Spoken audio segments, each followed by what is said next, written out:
Assalamualaikum warahmatullahi wabarakatuh. Bismillahirrahmanirrahim.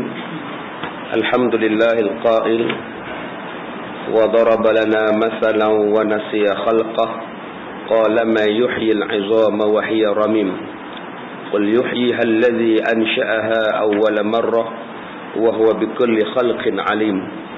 Ashhadu an la ilaha illallah wahdahu la syarika lah wa ashhadu anna Muhammadan abduhu wa rasuluh. Allahumma salli ala Muhammad wa ala alihi wa ashabihil kiram. Kita membaca kitab Ihfazillah Yahfazka. Kita sampai pada muka surat yang ke-79. Kita terus masuk kepada kisah Nabi Muhammad sallallahu alaihi wasallam dan para pengusung kebatilan. InsyaAllah pada pagi ini kita akan melihat Nabi Muhammad sallallahu alaihi wasallam di dalam berdakwah kepada orang-orang yang membawa kebatilan. Yang pertama bersama dengan kaum Yahudi. Orang yang mengkaji kehidupan Rasulullah sallallahu alaihi wasallam akan menemui bahawa kadang-kadang Rasulullah sallallahu alaihi wasallam menyangkal kaum Yahudi. Kadang-kadang Rasulullah menyangkal kaum Nasrani. Kadang-kadang juga kepada munafik. Dan kadang-kadang juga kepada orang-orang musyrikin.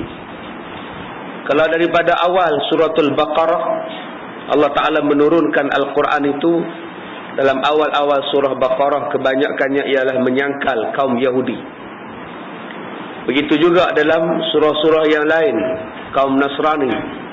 Kemudian diikuti oleh kaum musyrikin.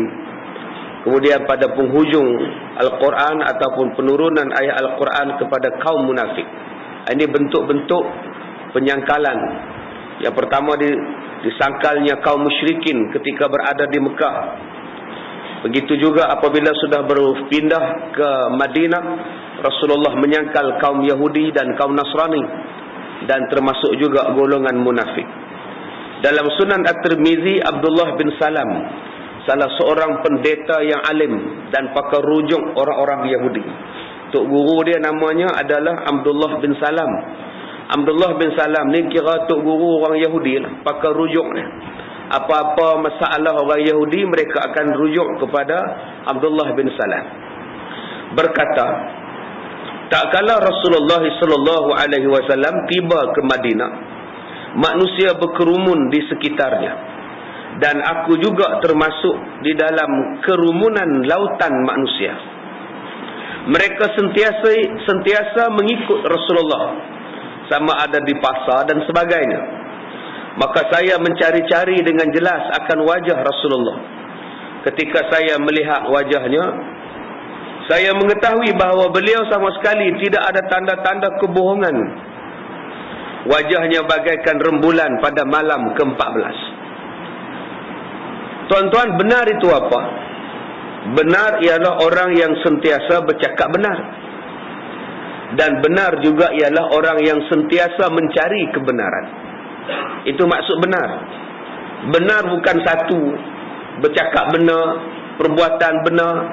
Benar juga ialah mencari kebenaran.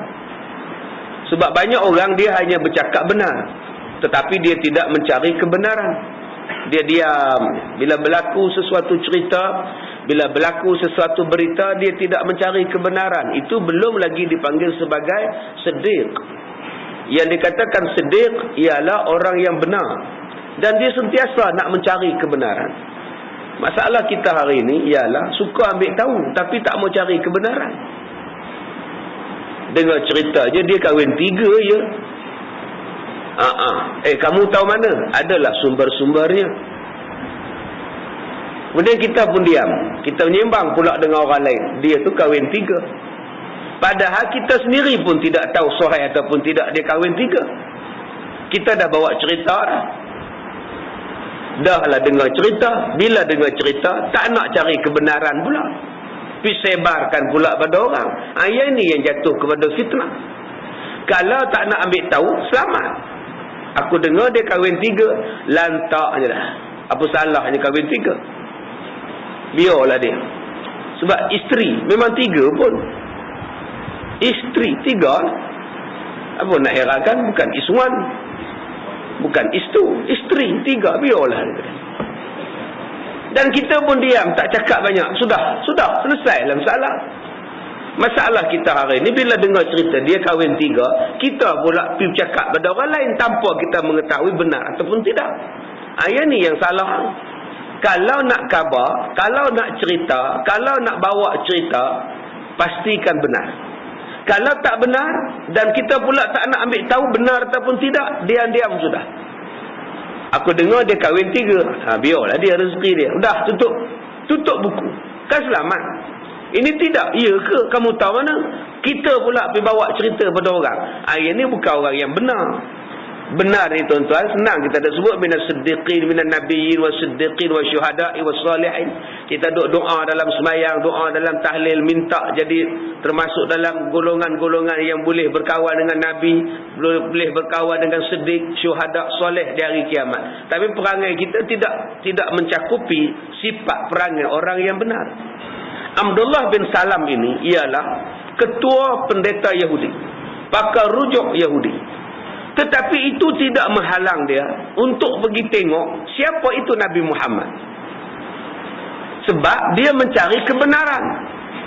Dia ada ajaran dia ada ilmu dia hafal kitab Taurat, dia hafal kitab Injil. Tetapi orang duk cerita tentang Muhammad. Ada Nabi daripada Mekah akan datang ke Madinah, akan datang ke Madinah. Dah berbulan Abdullah bin Salam duk dengar cerita akan datang seorang laki-laki daripada Mekah ke Madinah. Dan dengan sebab dia duk dengar Muhammad tu cakap apa, Muhammad ni mendakwa apa, orang kata dia ni Nabi, dia ni mengaku sebagai Nabi. Bila dengar cerita macam itu, apa yang Abdullah bin Salam buat? Abdullah bin Salam pergi cari dan pergi tunggu mana dia Nabi Muhammad sallallahu alaihi wasallam. Inilah satu contoh sifat yang benar. Padahal Nabi Muhammad Islam, Abdullah bin Salam masih Yahudi. Apa faedah Abdullah bin Salam pergi? Dia bukan Islam. Kenapa dia pergi tengok Nabi Muhammad? Sebab dia mencari kebenaran. Serupalah tuan-tuan perangai itu ada pada kita. Kita hari ini dengar cerita Ustaz Kazim tu belah sana ya. Ya ke? Memanglah abang dia belah sana. Habis sembahyang subuh dia terus balik. Bila orang tanya tak dengar kuliah dia, buat apa belah sana? Dia mau balik rumah sambung tidur lepas subuh. Itu bukan orang yang benar. Orang yang benar tunggu, dengar, kaji, siasat apa yang dia cakap, apa yang dia ajar. Atau lebih rajin lagi, terus pergi tanya dia, Ustaz ni benar-benarnya belah mana? Itu baru mewarisi sifat siddiq. Yang banyak sekarang ni dengar cerita start motor belah. Itu bukan sifat siddiq. Kalau Abdullah bin Salam masih Yahudi pun pergi cari Nabi Muhammad, nak tengok apa Nabi Muhammad cakap, kenapa kita orang Islam, kenapa kita sama-sama Muslim, tidak ada sifat baik sangka, tidak ada sifat husnuzan sesama kita orang Islam. Yang ni yang kita kena faham tuan-tuan. Kalau kita belum sampai tahap macam itu, macam mana kita nak jadi siddiqin, orang yang benar, yang kita duk minta dalam semayang, selepas semayang, minan nabiyyin was-siddiqin wasyuhada'i was-salihin wa hasuna ulaika rafiqa. Bila nak dapat sifat tu tidak ada. Sifat mencari kebenaran tidak ada. Sifat hanya dengar telinga, sumbat dalam telinga, dah. Apa pun tidak mau mencari kebenaran. Kalau tidak mau cari kebenaran, tidak mengapa, dengan syarat tidak percaya. Kita boleh tidak mau mencari kebenaran dengan syarat jangan menyebar-nyebarkan cerita. Kita boleh tidak mau mencari kebenaran dengan syarat tidak bawa cerita.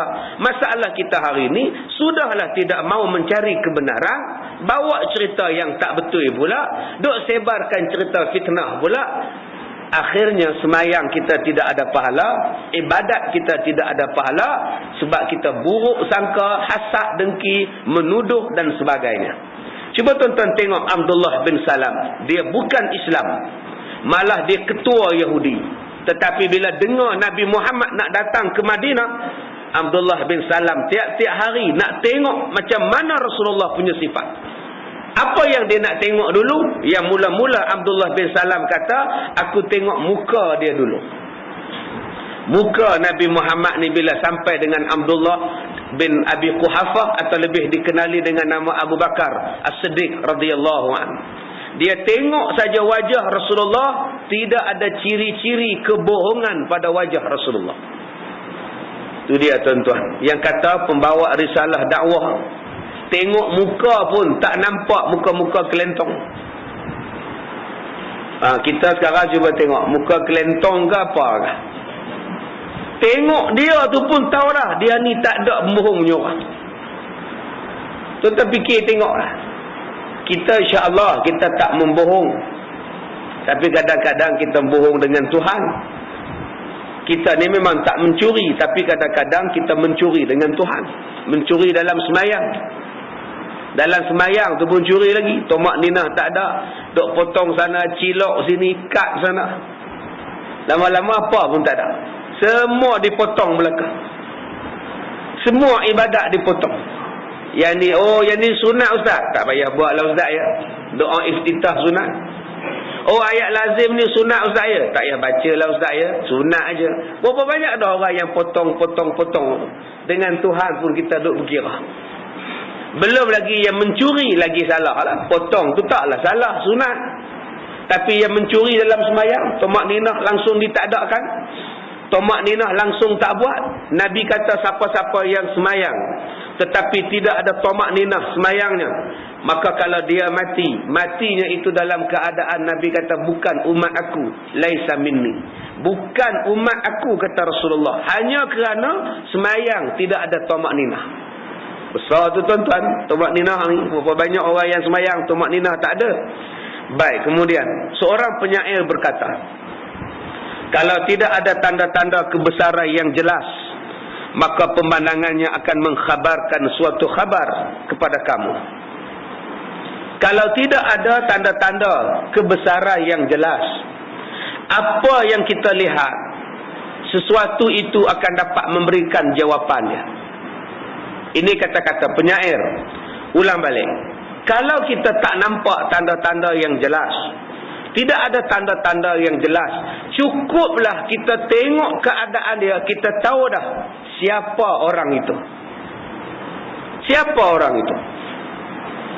Kita tak tahu pun dia tu perangai macam mana, tapi kita tengok pakaian dia pun kita tahu lah orang ni jenis apa.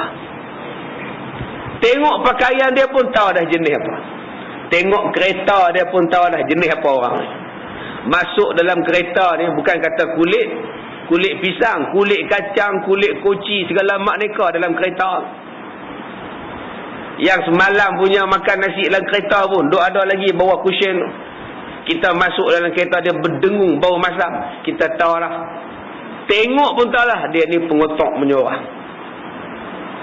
Tapi kalau kita tengok kereta dia berkilat, dia nak masuk dalam kereta tu pun kasut letak di bawah, buat naik kaki dulu, kemudian baru turun tangan pergi ketuk-ketuk kasut, baru masuk. Kita tahu lah dia ni mesti cermat punya orang. Sebab apa? Daripada mata tu kita tengok dia ni jenis orang macam mana. Orang tak perlu bagi tahu pada kita. Kita tengok cara dia pun kita tahu orang ni jenis apa. Begitulah Abdullah bin Salam bila tengok Nabi Muhammad. Dia tengok wajah Rasulullah, wajah ceria, wajah yang menyeronokkan orang. Soalan yang kita kena tanya, kita ni selalu kata nak ikut Nabi, nak ikut Nabi, nak ikut Nabi. Sampai bab sembahyang tarawih ni pun bergaduh sebab nak ikut Nabi. Sampai bab nak buka puasa pun bergaduh, nak makan kurma dulu ke makan nasi dulu. Nak ikut Nabi bergaduh. Kita kata makanlah nasi dulu, benda udah hidang, makanlah nasi, lepas tu sembahyanglah maghrib. Tak, kami nak ikut Nabi, makan kurma dulu baru air, lepas tu sembahyang, lepas sembahyang baru makan nasi. Ikut Nabi. Kalau ikut Nabi betul tuan-tuan, lepas sembahyang maghrib mana ada Nabi makan dah? Mana ada rendang tok, daging kurma, mana ada? Mana ada air sarbat, lecikang, tak ada dah. Kurma dengan air masak itulah, air sejuk itulah makanan Rasulullah. Yang kita hari ni duk kata Rasulullah lepas makan kurma semayang. Lepas semayang tu apa hadis yang cerita Nabi makan apa? Ada? Ada tak dalam hadis sebut selepas semayang maghrib Nabi makan apa? Ada roti canai dengan papadom? Ada? Tak ada pun. Ada makan nasi biryani? Tak ada pun. Itulah makanan Rasulullah. Kurma ada air. Kalau nak ikut Nabi betul-betul, lepas ni tuan-tuan malam ni kurma dengan air, nasi boleh jangan makan. Boleh tak boleh Ustaz? Tak tahan. Maknanya taklah salah makan nasi sebelum maghrib. Kalau benda dah dihidang. Benda dah hidang. Dah berbaris-baris dah atas meja makan. Ayam masak kurma, daging rendang tuk, nasi biryani, nasi penakut, semuanya ada. Tiba-tiba pengurusi pesan suruh makan kurma je. Tuan-tuan, makan kurma dulu ya, jangan makan nasi. Kita ikut sunnah Rasulullah. Nasi udah ada, kurma je makan. Tak apalah, ikut sunnah Nabi. Semayang maghrib. Semayang maghrib tu khusyuk tak khusyuk? Yang sah depan ni khusyuk tak? Mampu tak khusyuk? Ramai pula malam ni. Cukup ke nasi tu? Nampak tak tuan-tuan? Yang paling tak khusyuk tepi pintu. Sik baik aku tepi pintu. Habis-habis sembahyang aku belah dulu. Bila zikir-zikir doa lebuh kata dia. Tok imam pun tak khusyuk. Takkan dia orang tak simpan untuk aku. Aku imam. Bukankah khusyuk itulah sunnah Nabi? Khusyuk tu kan sunnah Nabi. Bukankah Nabi dah kata kalau makanan dah terhidang, makan dulu baru pergi sembahyang? Bukankah itu juga ada sunnah? Jangan faham makan kurma dan air itu saja sunnah. Sunnah yang lebih besar ialah khusyuk dalam sembahyang. Yang tu yang kita tak nampak. Yang kita nampak kurma dulu sunnah. Yang khusyuk kita tak nampak. Takkan khusyuk dah tuan-tuan kalau tuan-tuan dah nampak nasi, nampak lauk, ais sirap tu pula dengan ais cube, ais ketui dalam dia meleleh-leleh je. Tuan-tuan nak khusyuk apa? Kena pula tu imam baca ayat panjang. Makji dia balik langsir tu pun takut. Lambat kita habis sembahyang kan nanti lauk kena curi gitu dia. Bila nak khusyuk sembahyang? Jadi kena faham betul-betul tuan-tuan maksud sunnah itu. Baik, begitu juga bila kita kata kita ni pendukung Rasulullah, pewaris Rasulullah, cuba kita tengok wajah kita. Adakah wajah yang menampakkan kegembiraan? Nabi Muhammad kalau berdakwah sambil senyum.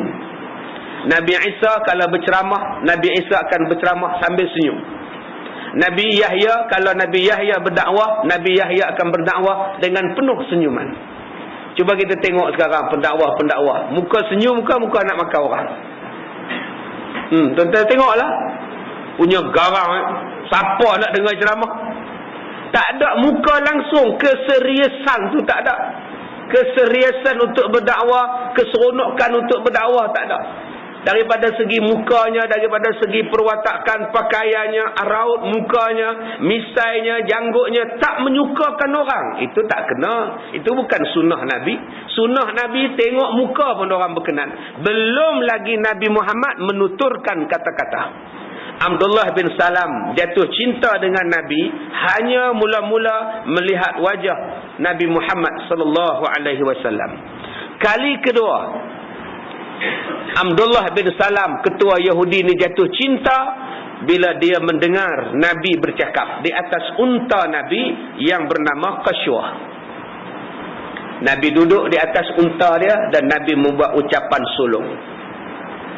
Ya, ucapan sulung sebagai orang yang datang ke Madinah dan menjadi ketua di Madinah. Biasalah tuan-tuan, setiap orang bila dapat jawatan mesti akan buat ucapan sulung. Yang berhormat menang jawatan YB pun buat ucapan sulung. Saya tidak menyangka dengan kemenangan saya ini. Itu ucapan sulung YB lah tu. Terima kasih kepada pengundi-pengundi, pekerja-pekerja yang sentiasa membantu saya. Saya akan memastikan DUN ini akan sentiasa. Itu awal-awal ucapan. Masuk 3 bulan henti lah tuan-tuan. Nak jumpa pun susah lah. Ada lah tu. Itu baru setakat jadi YB. Kalau jadi hak lain-lain, kawan, taulan, Marilah bergerak bersama-sama. Rakyat didahulukan. Macam-macam lah. Saya mencari Al-Ghazali, saya mencari Syafi'i dan sebagainya. Itu dulu-dulu gemilang, terbilang. Yang dulu-dulu pula bersih, cekap, amanah. Biasalah tu. Bekerjalah dengan saya. Saya akan pastikan. Semua yang orang-orang bila pemimpin bercakap, dia akan menguntungkan dia. Pemimpin kalau dia buat ucapan sulung, dia akan memberikan kepentingan pada dia. Tolonglah saya, bantulah saya untuk memajukan negara. Oh, nampak? Biasalah tu. Tetapi tuan-tuan cuba baca dan cuba tuan-tuan tengok ucapan sulung Nabi Muhammad yang langsung tidak menyebut perkataan saya. Yang langsung tidak berkata aku. Saya, aku, kami akan, tidak. Ucapan sulung ketika Nabi sampai di Madinah ialah ucapan untuk semua orang. Apa kata Rasulullah? Kata Abdullah bin Salam, tak kala saya melihatnya, maka saya mendengar beliau bersabda, ayuhan nas, wahai manusia, ifsya'us salam, sebarkan salam, wa at'imut ta'am, berilah makanan, wasilul arham, dan sambunglah silaturrahim, wasallu wan nasu niyamun, dan hendaklah kamu sembahyang malam tak kala manusia sudah lelap tidur. Kamu akan masuk syurga, tadkhulul jannah bisalam, dengan keadaan sejahtera. Mana ada ucapan yang menaikkan pribadi Nabi Muhammad? Mana ada kata-kata yang menaikkan, mengagungkan Nabi Muhammad? Mana ada kata-kata yang Nabi Muhammad berjanji itu, berjanji ini? Tidak ada. Kita baru setakat jadi pengurusi surau, janji macam-macam. Saya akan pastikan surau kita, itu baru setakat jadi pengurusi surau. Pengurusi bero pinggan mangkuk, saya akan membuat sistem jadual baru untuk pinggan mangkuk supaya lebih tersusun. Itu cakap sebelum dapat kerja dan sebelum dapat jawatan. Dan awal-awal dapat jawatan, lepas-lepas itu pinggan mangkuk pun terabur, surau pun berterabur, dun pun berterabur, negeri pun berterabur. Cuba tuan-tuan tengok 4 kata-kata Nabi Muhammad ketika mula-mula sampai di Madinah. Yang pertama, wahai manusia, sebarkan salam. Ada memberi kepentingan apa-apa pada Nabi Muhammad? Ada Nabi Muhammad ambil apa-apa kepentingan bila Nabi kata tolong sebarkan salam? Tak ada. Tuan-tuan, sebarkan salam. Semuanya kata-kata nak bagi orang baik. Jangan putus silaturahim.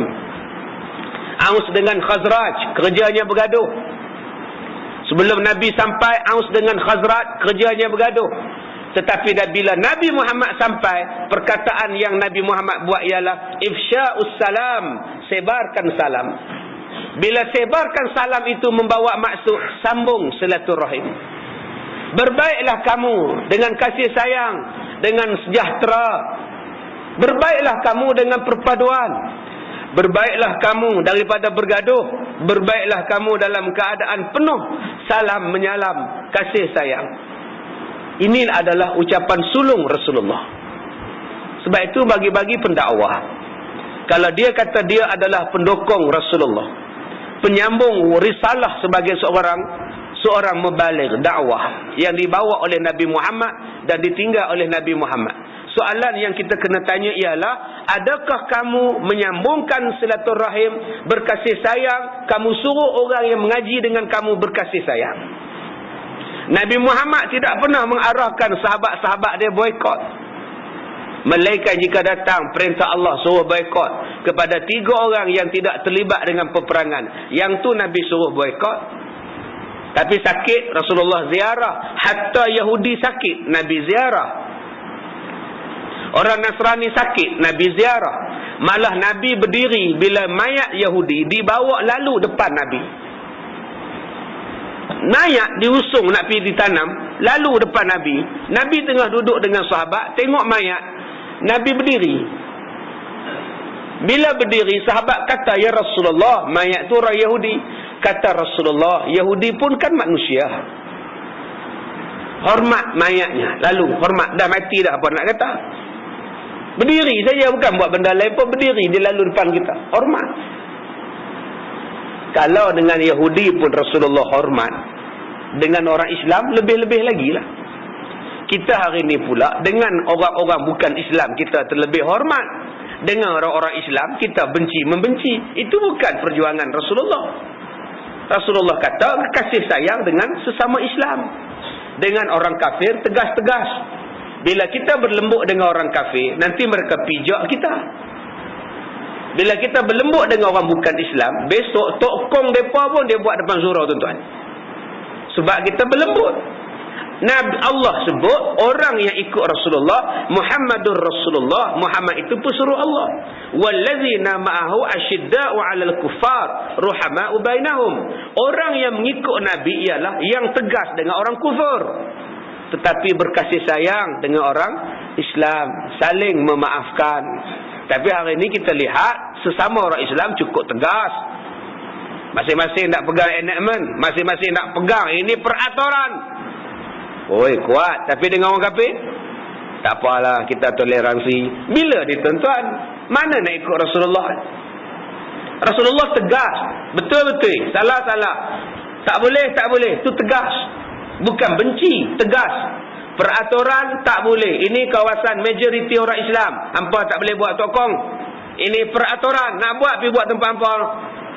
Kan tegas tu. Bukan benci, tegas. Kami tak larang buat tokong. Buatlah tokong. Tapi buat di kawasan kamu. Ni kawasan orang Islam ramai. Tak boleh. Itu nama dia tegas. Itu maksud dia. Tapi hari ini sudah berlaku yang lain. Daripada dulu sampai sekarang, manusia tidak kisah. Ada negeri yang lebih banyak tokong daripada masjid dan surau. Sedangkan orang Islam lebih ramai daripada orang Hindu. Beribu-ribu tokong daripada dulu. Masjid, surau, diroboh, ditutup pun ada. Ini yang tak kena, tuan-tuan. Baik, dari sini kita lihat bahawa Nabi Muhammad menyuruh kita menyebarkan salam. Kerana dengan salam itu kita akan datang satu sifat yang dipanggil sebagai sifat persaudaraan, sifat berkasih sayang. Ustaz, macam mana sebut salam satu Malaysia? Entah. Saya pun tak tahu. Assalamualaikum dan salam satu Malaysia. Orang tanya kat saya, apa maksud salam satu Malaysia? Entah. Kena pergi tanya dekat yang kata lah. Saya pun tak tahu. Yang ada Assalamualaikum. Dah. Salam satu Malaysia, dua Malaysia tak ada. Tak payah sebut lah, tuan-tuan. Buang masa. Sebut Assalamualaikum. Perkataan syurga. Sudah. Apa nak sebut salam itu, salam ini? Sudah. Baik. Yang kedua, wa at'imut ta'am. Nabi pesan, berilah makanan. Ada Nabi kata, sokonglah saya, bantulah saya. Tak ada. Nabi kata, berilah makanan sesama kamu. Kenapa memberi makanan? Memberi makanan itu merupakan satu sifat yang sangat mulia, yang Allah Ta'ala sebut dalam Quran, awal-awal dalam Quran, wa mimma razaqnahum yunfiqun. Dan apa yang kami nafkahkan pada kamu, yang kami rezekikan pada kamu, kamu belanjakan balik pada jalan Allah. Salah satu belanja balik pada jalan Allah, buatlah makan. Tapi subuh hari ni janganlah buat makan. Jangan tuan-tuan duk jamu nasi lemak pula, berdosa lah tuan-tuan. More buatlah. Masalahnya ustaz, dah penuh. Cari tempat yang susah, cari tempat yang belum penuh. Janganlah kedekut. Tuhan bagi rezeki kita banyak. Kalau dah penuh di surau, hantarlah makan ke rumah orang. Ini tidak. Bila surau dah penuh more, cadang nak ambil 2 malam, dah penuh ustaz, tak jadilah ambil ustaz. Itu apa buat duit yang niat nak bagi makan? Belanja kat Giant lah ustaz. Giant ni belanja banyak mana pun tak cukup. Benda gergasi bukannya cukup. Tak. Itu tuan-tuan, tolong bagi makan. Kalau tak boleh buat more, hantarkan buah kurma. Kalau tak boleh hantar buah kurma, hantar gula. Gula kan payah cari. Pergilah hantar gula. Saya alhamdulillah tuan-tuan, tak pernahlah saya cari gula. Syukur pada Allah Ta'ala. Orang sibuk-sibuk cari, saya tak cari. Dah 6 tahun tak makan gula. Nak cari buat apa? Kencing manis. Jadi tuan-tuan, untuk menyelesaikan masalah gula, minta-mintalah pada Allah Ta'ala. Tuan-tuan kena kencing manis. InsyaAllah tuan-tuan takkan lagi mencari gula. Jadi krisis gula pun dapat diselesaikan. Baik. Yang ketiganya ialah sambunglah tali silaturahmi. Di antara punca-punca ibadah puasa ditolak sebab putus silaturahim. Letih tuan-tuan, semayang 20 rakaat. Oh, letih lah, kena ayat panjang, menggeletar kepala lutut. Tengok-tengok semayang tak diterima. Sebab apa tak diterima? Sebab putus silaturahim. Adik abang bergaduh, adik kakak bergaduh, mak dengan anak bergaduh, jiran tetangga bergaduh, satu saf bergaduh. Hujung sana tak nak bersalam dengan hujung situ. Tapi semayang dalam satu saf di bawah, satu bumbung, tapi tak nak bersalam. Dua-dua Tuhan tolak ibadat. Masalah dia ustaz bukan saya tak nak baik dengan dia ustaz. Dia karak sangat ustaz. Berdengung ustaz.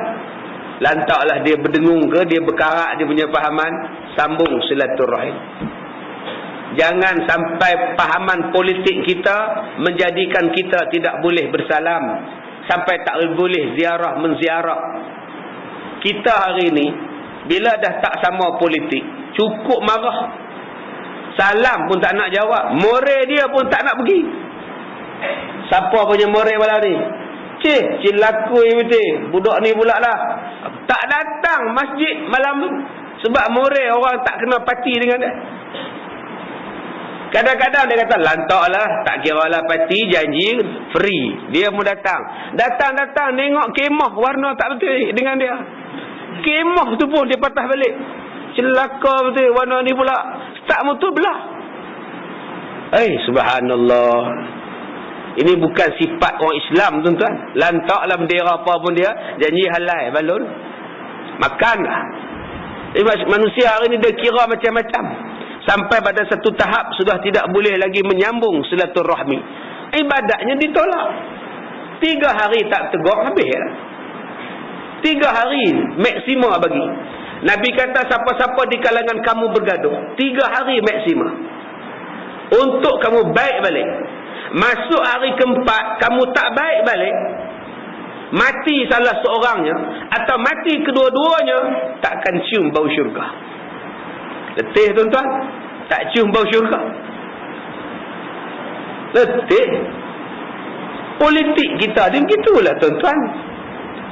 Bila tak kempen, bila bukan pilihan raya, kita boikot sana, boikot sini. Tapi bila pilihan raya, kita nak undi dia orang pula. Kenapa kita tidak buat baik dulu? Waktu kempen je kita nak buat baik, tak kena.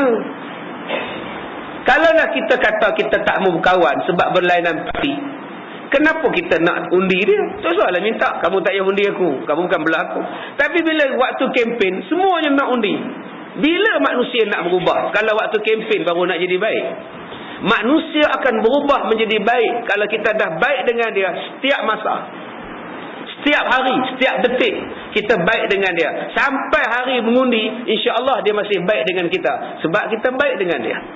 Tetapi kalau hari-hari biasa kita tibai, kita kutuk, kita maki, kita hamun, kita tak pergi tengok dia sakit, kita tak ziarah dia, tiba-tiba waktu hari mengundi, waktu kempen kita duk pergi baik dengan dia, dia akan kata baik ada makna tu. Bila manusia nak berubah? Yang keempat, Nabi pesan, semayanglah malam waktu orang lain sedang tidur. Inilah dia ucapan sulung Nabi Muhammad. Siapa yang buat 4 benda itu, maka kata Nabi, dia akan masuk syurga dengan sejahtera. 4 benda tuan-tuan. Buat benda ni syurga tuan-tuan. Bagi salam, bagi makan, sambung silaturahim, semayang malam. Bunyi senang. Bunyi senang tak? Senang. Nak buat tu sikit punya seksa kan. Tuan-tuan nak bagi salam pun seksa. Selisih nak pergi sembahyang subuh, buat dek je. Yang seorang jogging, yang seorang nak pergi sembahyang. Cuba bagi salam, Assalamualaikum. Tu surau, tak apa, saya dah sembahyang di rumah. Kan bagus. Ini tidak, tengok, kawan dia pun tengok. Yang seorang yang nak pergi sembahyang kata apa? Apa subuh-subuh tak sembahyang? Tengok aku ni yang nak pergi sembahyang ni. Yang jogging tu pula kata apa? Harap sembahyang tapi ngumpat ke orang, nampak? Dua-dua tak baik tuan-tuan. Bila nak jadi ahli syurga? Bila nak jadi ahli syurga? Yang ni pun susah nak buat. Kalau salam pun susah nak buat, nak bagi makan lagi susah. Salam mana ada modal, salam mana ada letih, salam mana ada keluar belanja. Assalamualaikum, bagi salam kat aku RM20. Mana ada. Kalau yang free pun susah, tambah yang kedua, bagi makan. Berapa ramai orang boleh bagi makan? Cuba tengok dalam surau, yang bagi makan 30 orang, padahal penduduk surau 500 orang. Kalau ikutkan 500 orang penduduk surau, sampai kiamat booking tu penuh lah. Untuk 10 Ramadan akan datang penuh lah. Tapi kenapa belum penuh? Malah ada masjid yang belum penuh lagi jamuan buka puasa pun. Saya pergi baru ni surau, 6 malam duk tarawih tu 6 kosong. Malam semalam baru ada. Malam semalam baru ada. Saya tengok jadual ada. Kosong. Malam semalam baru ada. 6 malam dah berlalu qiyamulai. 6 malam dah berlaku. Tidak ada orang jamu buka puasa. Pasal apa? Pasal susah. Kalau jamu orang bagi makan pun tak boleh buat, nak sambung silaturahim lagi susah lah. Sifat ego dah ada. Tak ada paksa aku nak baik dengan dia, bukan aku minta duit dengan dia. Aku tak kawan dengan dia, apa aku boleh hidup lah? Dia main sifat ego pula. Kalau dengan manusia pun ego, dengan Allah lagilah dia ego. Nak sembahyang malam lagi susah, nak tinggalkan selimut lagi susah, nak tinggalkan tilam, nak tinggal bantai, minta maaf lah. Bila nak masuk syurga? Jadi tuan-tuan, 4 ini Nabi kata jalan-jalan ke syurga. Kalau kita yakin dengan apa yang Nabi kata, buatlah. Start hari ni, siapa pun kita bagi salam, melainkan Hindu Cina yang bukan Islam. Hindu Islam, India Islam, Cina Islam, tak apa lah. Ini tidak, tak kira siapa. Sing pun bagi salam. Sing, Assalamualaikum. Baik, dengan sing pun bagi salam ni, sesama Islam lah.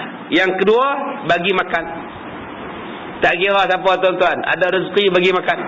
Yang ketiga, sambung silaturahim. Dia parti mana pun, dia pangkah mana pun, lantaklah dia. Bendera besar mana pun depan rumah dia, dia saudara kita.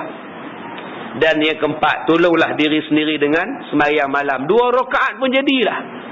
Bangun sahur pukul 4.30, 2 rakaat pun jadilah tahajud. Kalau tak boleh buat banyak, 2 rakaat pun jadilah. Ini bangun nak sembahyang sahur, nak bangkit sahur, makan tu menung atas katil dekat 10 minit. Cepatlah bahui, masa berjalan. Kejap, mengantuk ni. Cuba pergi mandi, cuba pergi ambil wuduk, sembahyang 2 rakaat, insya-Allah hilang mengantuk. Segar je bangun pergi sembahyang subuh. Maka Abdullah berkata, dalam ramai-ramai Nabi pun balik, disediakan satu tempat untuk Rasulullah. Maka Abdullah bin Salam yang masih Yahudi tak puas hati. Kata Abdullah bin Salam, aku ni ketua ulama Yahudi, pendeta Yahudi. Aku datang ni wahai Muhammad, nak test kamu. Betul atau tidak kamu ni Nabi? Aku nak tanya kepada kamu 3 perkara. Kata Abdullah bin Salam, 3 perkara ini hanya Nabi saja boleh bagi jawapan. Orang lain tidak boleh bagi jawapan. Kerana saya ni orang yang hafal kitab Taurat. Saya ni kaji kitab Taurat. 3 jawapan ni hanya orang yang betul-betul Nabi saja boleh bagi jawapan. Saya nak tanya kepada kamu 3 perkara itu. Kalau kamu jawab betul wahai Muhammad, saya akan Islam dan saya akan beriman.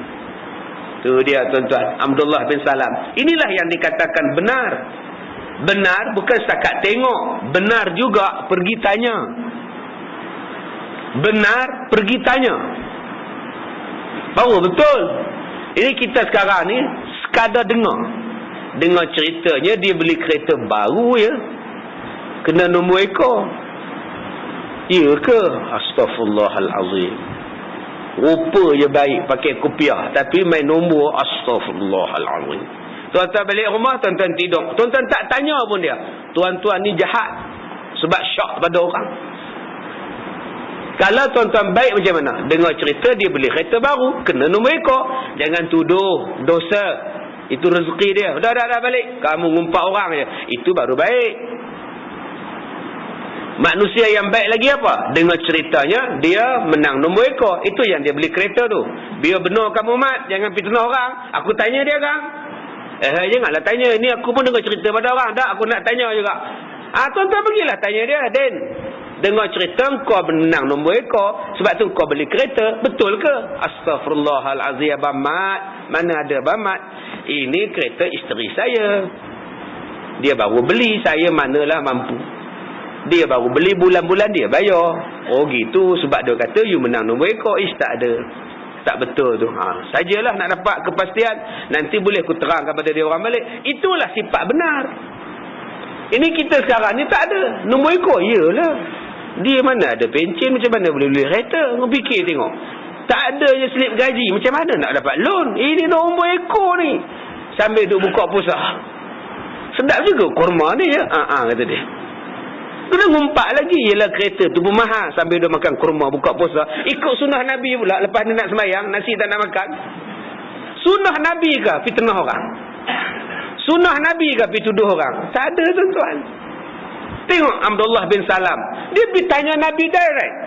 Kalau kamu Nabi, kamu mesti dapat jawab 3 soalan ini. Sebab Nabi-Nabi saja yang tahu. Maka Nabi pun bertanya, apakah 3 perkara itu? Wahai Abdullah bin Salam, soalannya ialah, apakah makanan pertama ahli syurga? Macam soalan, macam cerita apa? Nujum 4 belalang je. Ada 4 masalah. Tu saya tak ingat cerita. Punya teruk raja-raja dulu. Ya, pertaruhan dia negeri. Main teka silang kata ya. Betul, salah, negeri pertaruhan. Sain lagi. Itu zaman-zaman dulu-dulu tuan-tuan. Raja-raja zaman dulu. Tak apa nak cerdik. Ya, pohon beringin dengan pohon rendang ke apa? Pohon beringin dengan pohon rendang. Soalan pertama, apakah makanan pertama para penghuni syurga tak kala mereka masuk syurga? Itu soalan pertama.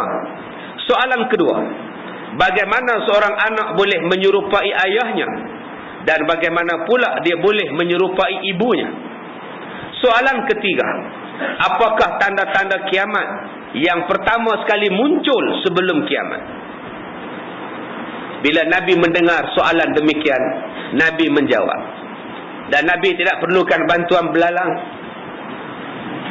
Kita hari ini perlukan bantuan macam-macam. Talian hayat lah, clue, sokongan penonton, undian penonton. Tu pun kena tanya pula, anda yakin? Macam-macam soalan tu. Talian hayat lah, talian apa lah. Nabi Muhammad tak ada talian hayat, direct jawab. Nabi Muhammad berkata, makanan pertama ahli syurga bila masuk ke dalam syurga ialah mereka akan makan hati ikan paus. Itu adalah makanan pertama yang akan dijamu oleh Allah Ta'ala kepada ahli-ahli syurga.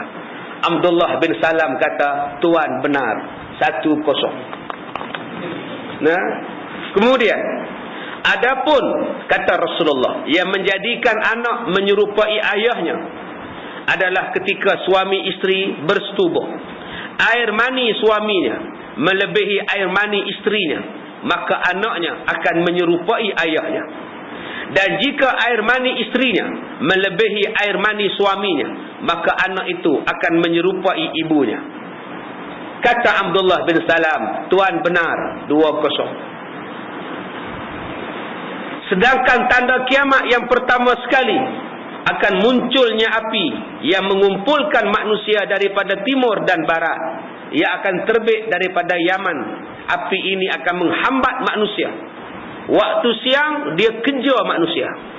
Bila malam api ini berehat, manusia pun berehat.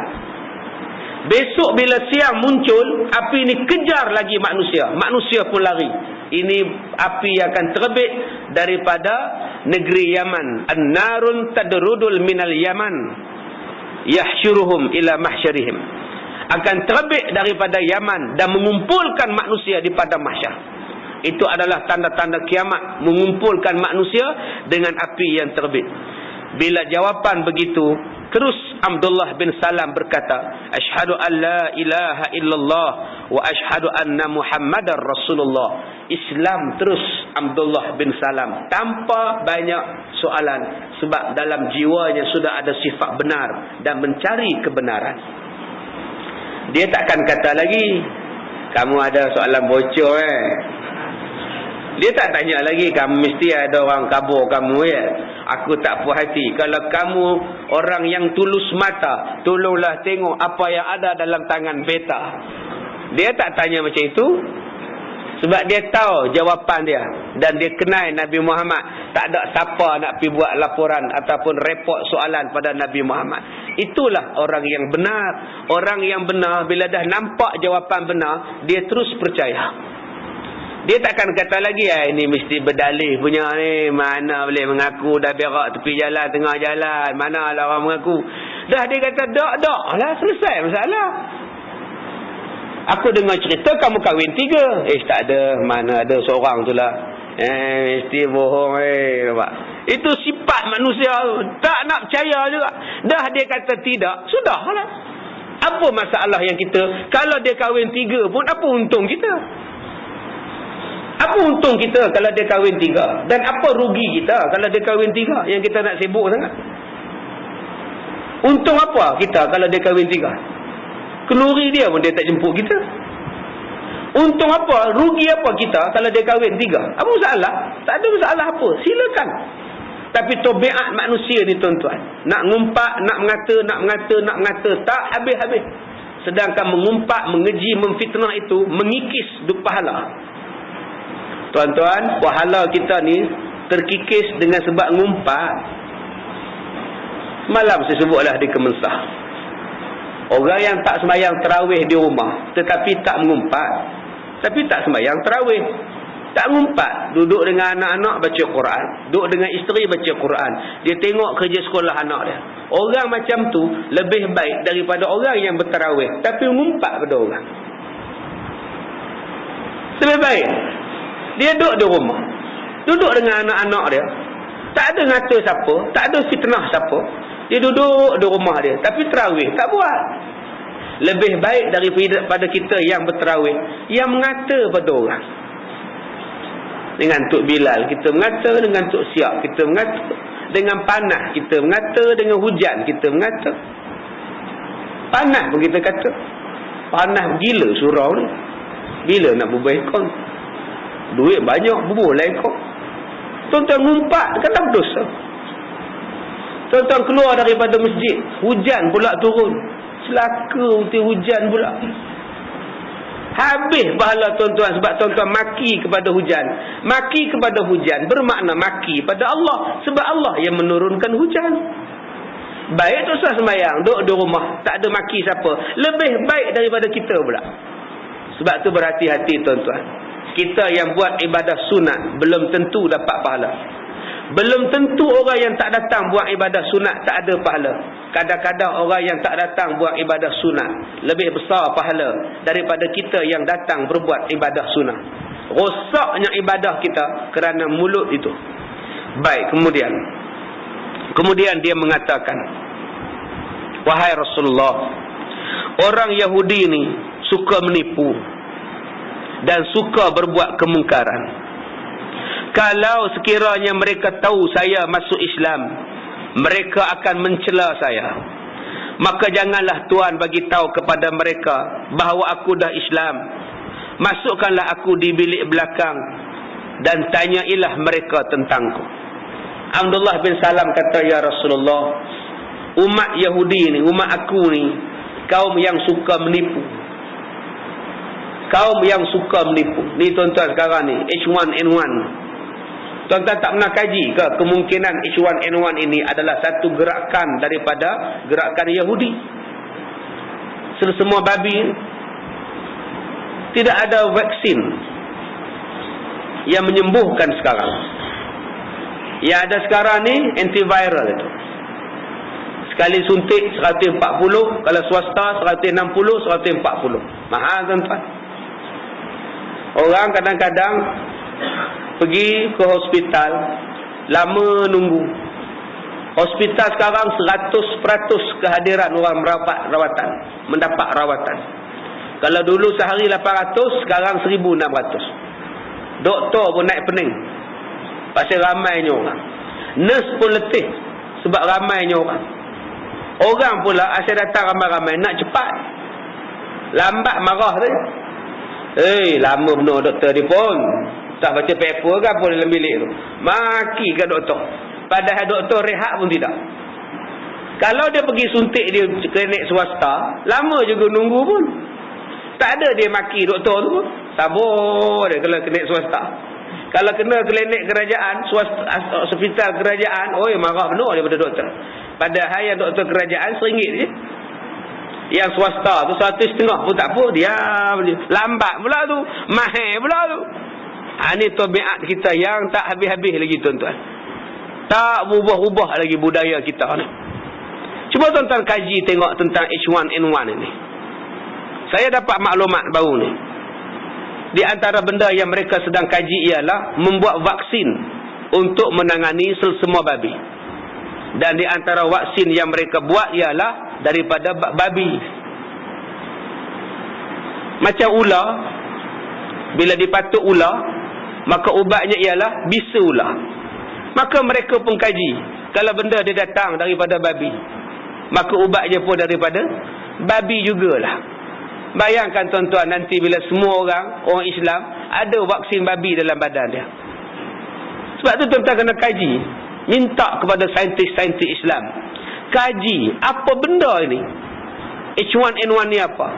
Dan apa yang Yahudi sedang buat sekarang, mereka mengeluarkan sekarang ini penyelidikan besar-besaran untuk buat babi sebagai salah satu penyembuh kepada semua babi. Ini satu bentuk yang mungkin kita boleh anggap mereka lah yang mereka cipta virus H1N1 untuk membuat satu benda yang lebih besar, merosakkan umat Islam. Kalaulah umat Islam ni tuan-tuan pegang dengan Nabi, dia tak pegang Nabi waktu buka puasa ya. Ini tidak, waktu buka puasa tu tak boleh makan nasi dengan lauk, makan kurma dengan air. Sunnah Nabi. Pertahan sungguh. Siapa-siapa yang makan nasi dulu sebelum sembahyang maghrib, bid'ah. Tapi Nabi Muhammad dah lama dah sebut, makanlah habbatus sauda. Ada hang ikut? Ada kamu ikut makan habbatus sauda? Nabi kata habbatus sauda itu ibu kepada segala ubat. Melainkan satu, mati. Berapa ramai yang yakin dengan habbatus sauda? Kenapa kita tak yakin dengan ubat jintan hitam? Dan Nabi sebut habbatus sauda, habbatus sauda. Baru ni ada satu doktor telefon saya. Saya kata kena buat habbatus sauda, bagi makan orang. Umat Islam kena makan ubat yang Nabi kata penyembuh kepada segala penyakit. Habbatus sauda. Yang kedua madu lebah. Kenapa tak buat? Yang ketiga kurma. Buat. Kena kaji balik apa yang Allah Ta'ala sebut dalam Quran, apa yang Nabi kata dalam hadis. Ini tidak tuan-tuan. Kita hanya nampak sunnah Nabi itu makan kurma. Tak boleh makan nasi bila buka puasa. Lepas sembahyang maghrib baru boleh makan nasi. Bergaduh satu masjid. Masalah nak kurma dulu atau nak nasi dulu. Kecil sungguh pemikiran orang Islam tuan-tuan. Sempit sungguh pemikiran orang Islam. Tapi berapa ramai doktor-doktor yang percaya pada hadis Nabi. Ubat itu datang daripada habbatus sauda. Saya, anak-anak saya tuan-tuan, saya dah bagi makan habbatus sauda ni. Start daripada H1N1 ni duk cerita, kita dah bagi makan. Sebelum ni saya seorang je makan. Orang selalu datang jumpa saya, minta saya jadi duta produk kopi tu, kopi ni. Sebab mereka kata kami tengok ustaz ni sihat. Ceramah sehari berjam, bertempat-tempat dan berjam-jam. Bukan setempat, bertempat-tempat. Kalau setempat tu pula berjam-jam. Ceramah subuh di AU4. Nanti pukul 9 di Kemensah. Nanti pukul 6 di Masjid Ar-Ridwan, Hulu Kelang. Nanti pukul 9 malam di Masjid As-Sabirin. Tak nampak pun ciri-ciri letih. Ustaz makan apa? Itu yang datang hantar pada saya produk suplemen punya makanan tambahan. Ustaz makan ustaz untuk kesihatan. Tak ambil, dia dah hantar. Letak juga lah di bawah meja. Bulan depan dia datang, dah makan ustaz? Belum, ada lagi situ. Ada yang ambil suruh jadi ahli, minum kopi ni, minum herba ni, menyimbang berjam-jam. Kita ni sibuk. Tak masuk ahli, tak balik. Masuklah ahli RM25 baru balik. Bagi kita kopi. Ustaz minum kopi ni, cuba rasa perbezaan dia. Minggu depan dia datang siap buat kamera lagi. Nak tanya apa pendapat. Bagus tak bagus? Kalau bagus, buat macam ni. Nanti keluarlah majalah. Ustaz Kazim pun minum. Sebab tu saya tak mau. Minta maaf. Saya jumpa dengan Mufti Perak. Ketika buat rakaman di Radio Perak, nyembang dengan dia, Datuk Seri. Masa tu dia belum Tan Sri. Saya kata, Datuk Seri, betul ke ubat yang tu untuk kencing manis tu? Tengok Datuk Seri begini pegang. Mana ada anak tak tahu apa. Mereka datang bulan lepas, mereka suruh anak makan. Anak bermakanlah sebungkus. Lepas tu datang pula, bulan tu datang pula. Dia tanya ke anak, bagus ke kopi hak bagus hari tu? Takkan nak kata tak bagus, benda free. Bagus. Datuk Seri, tolong buat macam ni Datuk Seri. Dia pun buat keluar surat khabar tuan-tuan. Mufti Perak pun minum. Dah tuan-tuan. Inilah penyakit orang jual. Sebab tu saya tak mau. Tuan-tuan datanglah jumpa saya. Nak jual apa, nak bagi apa, saya tengok je. Saya tak makan lah. Tetapi tanya orang rumah saya, apa suplemen saya makan? Kopi apa saya makan? Herba apa saya makan? Tak. Saya cuma ambil habbatus sauda, madu lebah. Itu saja. Minum pagi-pagi sebelum sembahyang subuh, sebelum benda lain masuk dalam badan, madu dulu. Biar madu tu berjalan dalam badan kita, bersihkan badan kita. Nanti sarapan pagi saya makan oat 1 gelas. Kemudian kita ambil habbatus sauda 2 biji sehari. Sudah, insya-Allah sihat. Anak saya demam. Pergi ke doktor 42.2, panas dia. Bagi sebiji habbatus sauda malam, besok bagi sebiji. Main. Petang tu boleh main lah. Habbatus sauda tuan-tuan.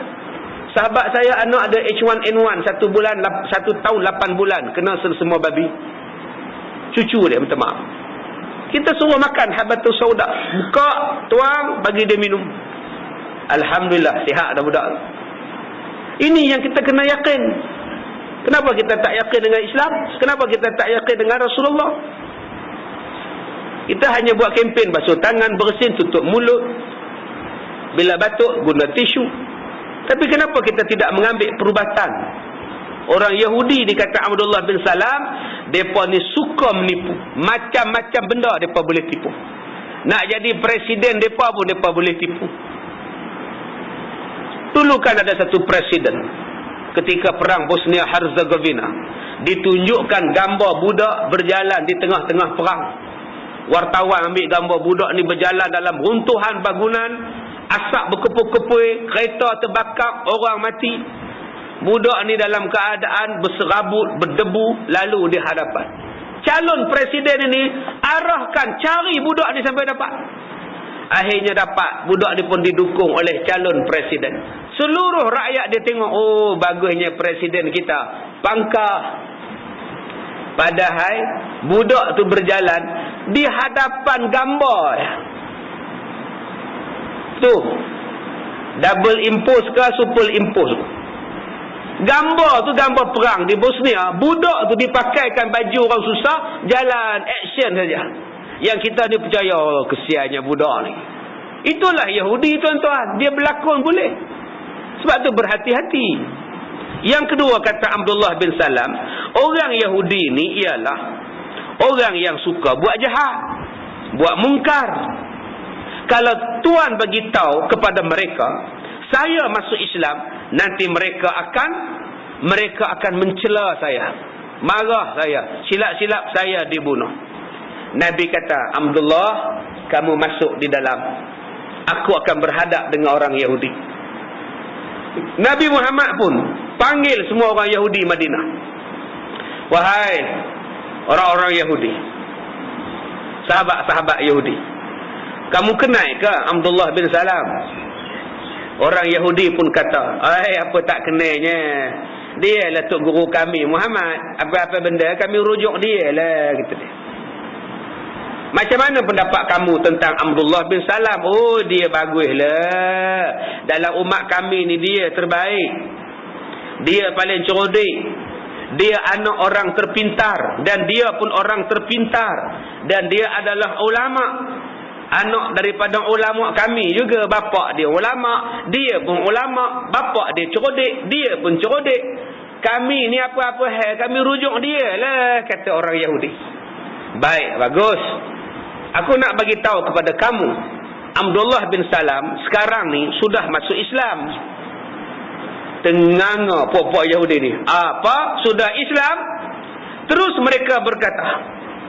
Mereka kata apa? Memang Abdullah bin Salam tu jahat. Pak dia pun dulu jahat. Dia pun jahat juga, kata dia. Bapa dia dulu pun bengong juga. Dia pun bengong. Kami tak pakai Abdullah bin Salam ni. Baru tadi je mereka puji Abdullah bin Salam. Bila Nabi Muhammad kata Abdullah bin Salam sudah Islam, dia pusing 360 darjah, tuan-tuan. Itulah sifat Yahudi. Tuan-tuan fikir-fikir lah. Ada orang macam itu dalam masyarakat kita. Jaga-jaga, tuan-tuan. Dulu kalau duduk di luar, kalau duduk di dalam semuanya baik, orang lain semua jahat. Sekarang bila dah keluar, hak lain semua je jahat, dia pula baik. Itu dia jaga-jaga orang jenis tu, tuan-tuan. Dia mewarisi sifat Yahudi. Yahudi ni mula-mula puji mati-mati depan Nabi Muhammad. Tapi bila Nabi kata Abdullah bin Salam sudah Islam, apa jawab mereka? Memang dia paling jahat pun. Dia adalah orang yang paling buruk. Anak orang paling buruk dan dia pun paling buruk. Abdullah bin Salam adalah orang jijik dan bapa dia pun jijik. Inilah yang Allah Ta'ala sebut di dalam surah Al-Ahqaf ayat yang ke-10. Cerita tentang Yahudi ini. Qul ara'aytum in kana min 'indillah wa kafartum bihi wa shahida syahidun min bani Israil ala mithlihi fa amana wastakbartum innallaha la yahdil qaumaz zalimin. Yang bermaksud, terangkanlah kepadaku bagaimana pendapat kamu jika Al-Quran itu tiba daripada sisi Allah padahal kamu mengingkarinya, dan seorang saksi daripada Bani Israel mengakui kebenaran yang serupa di dalam Al-Quran, lalu dia beriman kepada Allah, beriman kepada Rasulullah. Saksi itu adalah Abdullah bin Salam. Sedang kamu menyombongkan diri, sesungguhnya Allah tiada memberi petunjuk kepada orang yang zalim. Maka ulama-ulama tafsir mengatakan ayat yang ke-10 diturunkan mengisahkan tentang Abdullah bin Salam, seorang ulama Yahudi memeluk Islam dan ditipu atau dibantah oleh umatnya sendiri, padahal umat dia pada masa itu sangat percaya kepada Abdullah bin Salam. Ya tuan-tuan, kita dah faham itulah sifat Yahudi yang tidak boleh sama sekali kita anggap sebagai kawan dan tidak boleh berbaik-baik dengan mereka. Baik, cukup sekadar itu. Kita akan sambung pula selepas ini. Nabi Muhammad bersama dengan Al-As bin Wa'il dan bersama dengan Hubayb bin Zaid dan Nabi palsu Musallamatul Kadzab. Cukup sekadar itu. Saya minta maaf jika terkasar bahasa. Wabillahi taufiq wal hidayah. Assalamualaikum warahmatullahi wabarakatuh.